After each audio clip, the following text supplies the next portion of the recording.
Hello and welcome back to the channel. This is Ramesh sir and you're watching Ramesh sir's lecture series. As you know that I have started the second series for the students who are studying in class 8. This is our second session, and in this session we are going to talk about a poem written by Mary Dobson, and the title of the poem is Porus and His Elephant.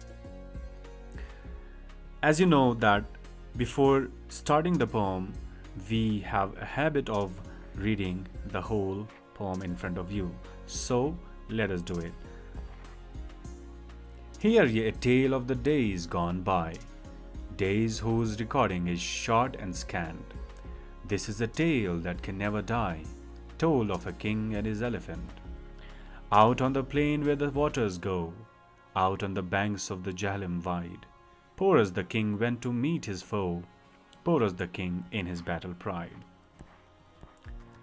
Drawn up his elephants in array, standing in state in unbroken rank, while Alexander the Great for fray led up his troops on the other bank. Fierce reached the fight, it was hard to tell what would betide, and they fought the more, till from his elephant sudden fell Porus the king, who was wounded sore. Then did the elephant, faithful beast, for his defense play a gallant part, standing above him, lest ever the least harm should assail him, from blow or dart. Trumpeting loudly, he held at bay 4 men with arrow or spear or sword, challenged them all to approach their prey, dared them to injure his wounded lord. Then at the last, with his mighty trunk, lifted him tenderly on his head, bore him in unconscious faintness sunk, where he could rest without fear or dread. Ah, these dumb things that but cry and pant, they too can love, for God made them so. Porus was saved, but his elephant died from his wounds, thus the legends go. This is the 8th stanza poem written by Mary Dobson. Talking about this poem, I would like to tell you some important points regarding the poem. The first one is the poem is a ballad. The poem is a ballad.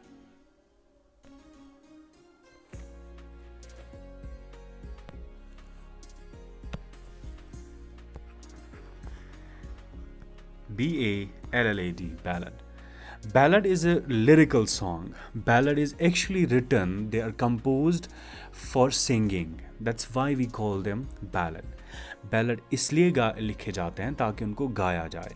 They are actually lyrics, okay, full of emotions, right? So it is actually a song, right, sung which is written in order to be sung. Now, let us describe the poem. So the poet talks about in these 2 stanzas that this is a tale of the days which are gone by.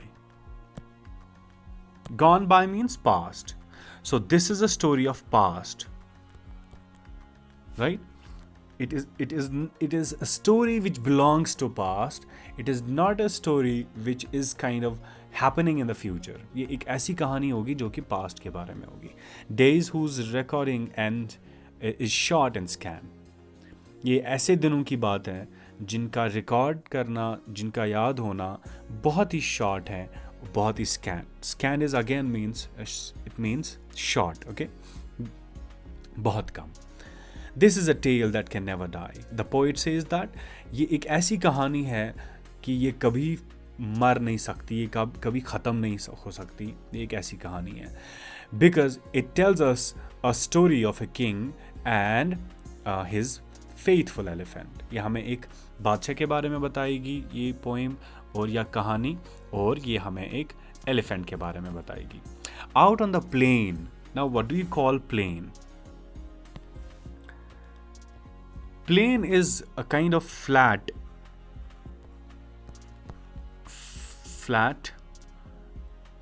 battlefield. Okay, plain, not up and down, flat, right? So out on the plain where the waters go. So ये दोनों एक जगह, ये जो porous हैं ये कहाँ जाता है, एक ऐसी जगह पे जहाँ एक प्लेन ज़मीन होती है जहाँ पे पानी भी होता है. Out on the banks of Jhelum wide. ये किस बैंक्स में जाते हैं, किस जहलिम के साइड पे जहलिम के साइड पे जाते हैं. ये जहलिम का साइड जो है ना, ये किस एरिया में पड़ता है, ये जहाँ पे पोरस और इस अलेक्जेंडर द ग्रेट ने जंग की थी आपस में. That is actually that battle is known as the battle of, I will write it here,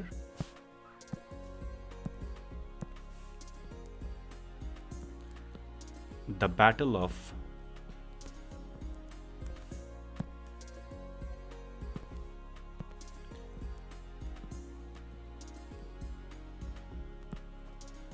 Hydaspes, right?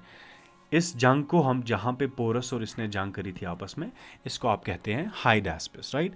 और ये जो जंग थी, इसको इस जगह को क्यों कहते थे Hydaspes? Because the ancient Greeks they have named this place as Hydaspes. And right now this place is in modern Punjab, Pakistan, right? तो it is one of the Indian one of the Indian subcontinent जहाँ पे ये जंग हुई थी. और Greek people use to call it the battle of Hydaspes. तो ये दोनों जाते हैं. अच्छा, we are talking about Porus, right? सो वो जाते हैं एक वाइड जो प्लेन ज़मीन होती है वहाँ पे जहाँ पे जहलिम होता है. Porus the king went to meet his foe. Foe in English means enemy. Okay, foe means enemy, दुश्मन, right?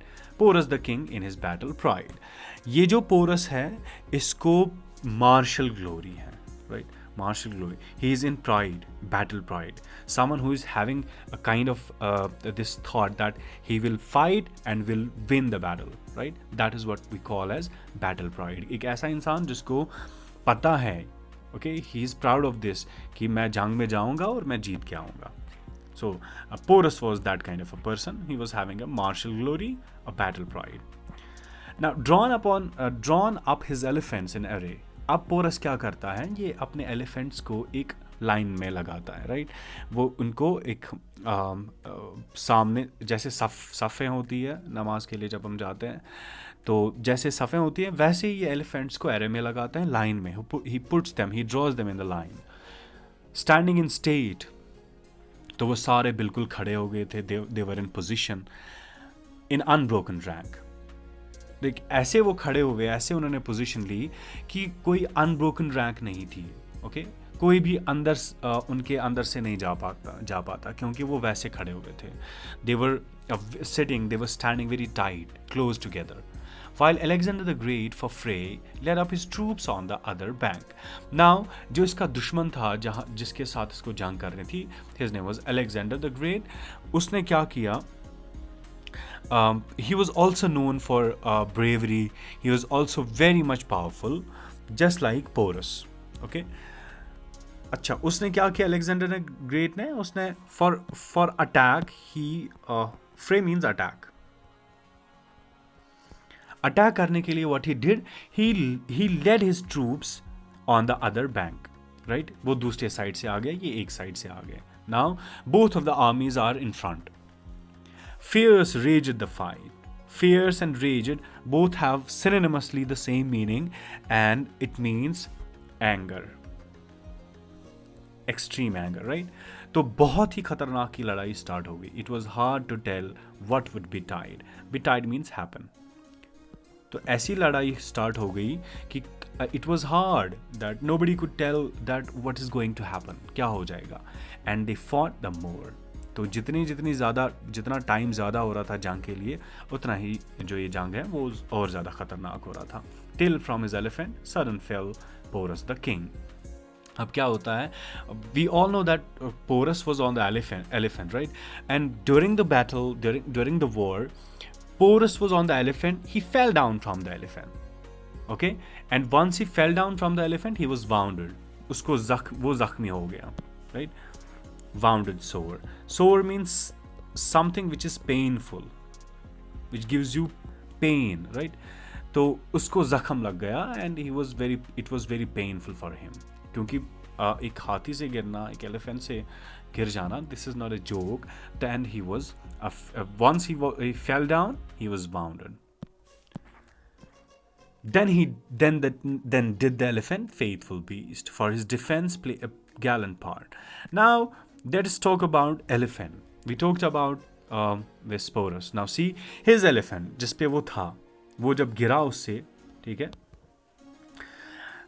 This elephant was very faithful. Beast we call animal. Okay, beast is animal, right? He was very faithful animal for him. For his defense play a gallant part.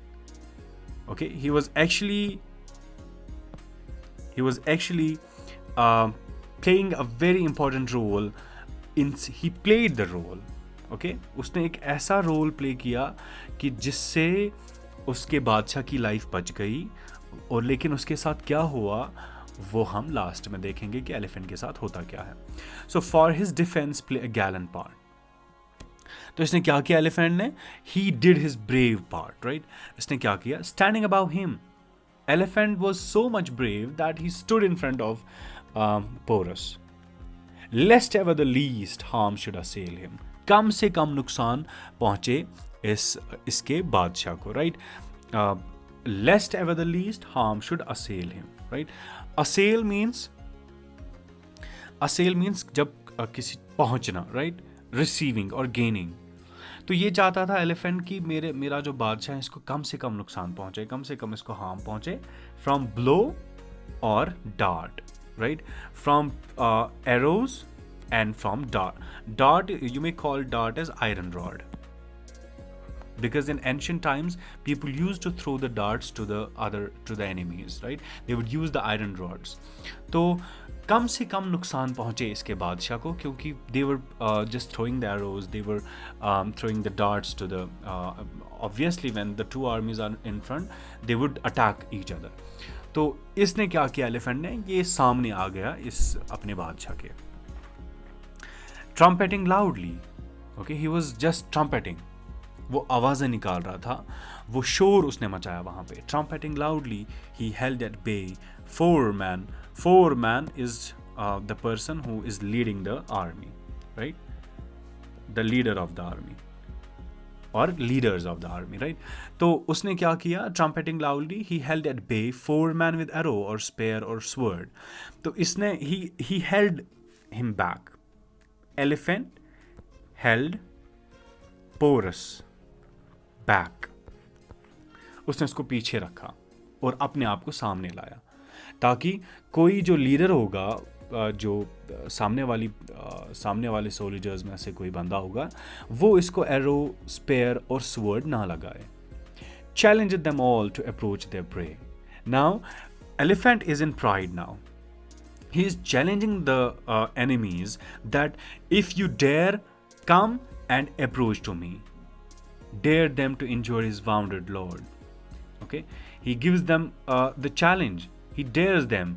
If they have power, come and let's see how they can give any sort of wound to his master. वो कैसे इसको जख्मी करते हैं. तो इनको पुकारता है, ललकारता है कि मैं देखता हूँ तुम कैसे मेरे बादशाह को जख्मी कर सकते हो. Then at the last with his mighty trunk. फिर इसने क्या किया? इसकी जो बड़ी सी ट्रंक होती है, right. Mighty trunk. Mighty means powerful. तो उसकी जो पावरफुल ट्रंक होती है उससे क्या किया? Lifted him tenderly. Tenderly means softly. तो बहुत ही आराम से उसने उसका जो ट्रंक है उसके हेल्प से उसने उसको सर पे बिठाया. Bore him in unconscious, faintness sunk. You know, king was unconscious. He was in a sort of faint, right? He was not in a conscious. तो वो बेहोश था, तो उसने बेहोशी में उसको अपने सर पे लिया. Where he could rest without fear or dread. तो उसने क्या किया? वहाँ पे इसको कोई भी नुकसान नहीं पहुँचा सकता था, क्योंकि now he is on the top of the mountain. Top of the elephant. वहाँ पे कोई भी इसको नुकसान नहीं पहुँचा सकता था. किसी का फेयर नहीं हो सकता, कोई भी डर नहीं हो सकता इसके बादशाह को. Now see, this is something what we get from the poem, this stanza. Ah, these dumb things that but cry and pan. You know, ये जो एलिफेंट था ना, ये सारा बर्दाश्त कर रहा था, ये भी चीखे मारता हमारे हम इंसानों की तरह, ये भी कुछ बोलता, ये भी आहें निकालता, but he was an animal. He did not have a language like us, right? He's a dumb. He can only cry, he can only pant. या तो रो सकता है या तो फिर आवाज़ें निकाल सकता है, ये हमारी तरह नहीं बोल सकता. दे टू कैन लव, ये भी इंसानों के साथ प्यार कर सकते हैं, because God has made them, right. खुदा ने इनको बनाया है, he has created them. Porus was saved, and finally Porus was saved. This is factual, but his elephant died from his wounds. उसने इतने वाउंड्स खाए थे, इतने जख्म खाए थे कि वो लास्ट में मर गया. Thus the legends go. These type of stories giving life for the sake of his master. These are the stories of legends, right? And ये जो legends की story होती हैं, ये दुनिया में चलती रहती हैं. Like इस पोरस ने अपने मास्टर के लिए जान दे दी और जो पूरी दुनिया में अपना नाम जिंदा रखा. Now see, he sacrificed his life. उसने सारा कुछ जो अपना था वो he remained faithful till his last breath, right? It is about the loyalty, it's about courage, right? It's about bravery of this elephant, right? तो ये जो humane qualities हैं अभी इस elephant ने दिखाई थी, ये हम में होनी चाहिए थी, जो कि unfortunately we have lost that, right? और ये जो emotions हैं ये हमें अपने अंदर लाने की कोशिश करनी है.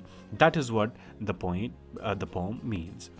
Now, talking about the literary devices in the poem, I told you literary devices उन devices को बोलते हैं, उन tools को बोलते हैं जो एक poet use करेगा कोई चीज़ समझाने के लिए, right?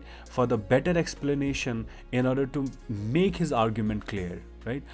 उसके लिए वो जो है literary devices use करता है. So first literary devices used in the poem, alliteration. It is actually the occurrence of the same sound at the beginning of closely connected words. अब देखिए यहाँ पे S, look at this S again. Standing, in state, right? And see here the sound t and in this t, right? So alliteration हम बोलते हैं कोई ऐसा consonant sound जो कि वर्ड्स में बार बार यूज़ होता है. जो क्लोजली कनेक्टेड वर्ड्स होते हैं alliteration बोलते हैं. जब कॉन्सोनेंट्स एक क्लोज कनेक्टेड वर्ड्स में बहुत बार यूज़ हो जाए उसे आप alliteration कहते हैं. And our second one is onomatopoeia. Onomatopoeia is a literary device in which whenever you, इसको हम बोलते हैं कि जब आप कोई साउंड सुनेंगे you get the meaning. You do not need to look into the dictionary and find out the words, find out the meanings of the words. No. Onomatopoeic words are those words which are understood once you listen to the word, right? Say for example, we have in the poem, we have trumpeting. By hearing the word trumpet, it gives you the natural, you understand it naturally, that trumpet means a sound, kind of sound, right? And when you say cry and pant, you don't need to find out in the dictionary what does cry mean. And when you say pant, okay, you just get an idea that it must be like this meaning, right? And we have, for example, meow, the cat's voice. When you say meow, you don't need to consult the dictionary, right? You know the meaning, okay? So these words which are understood by the voice of the word are known as onomatopoeia. And the third imagery which has been used in the poem is imagery. Imagery is actually the kind of style of writing in such a way that creates mental pictures in the reader's mind, right? We have the picture created by the poet is out on the plain where the waters go. Now see, when you read the when you read the line, you say out on the plain where the waters go. So an image comes to your mind, right? And when you say out on the banks of the Jahlim wide, now you just create an image in your mind that as if you yourself is looking at Jahlim White, right? And when you say his mighty trunk, you get an image of an elephant having a mighty trunk. तो ये ऐसी images होती हैं जो writer deliberately ऐसे लिखता है कि रीडर्स के माइंड में वो पिक्चर्स आ जाए उस इमेज, उस डिवाइस को we call that device imagery.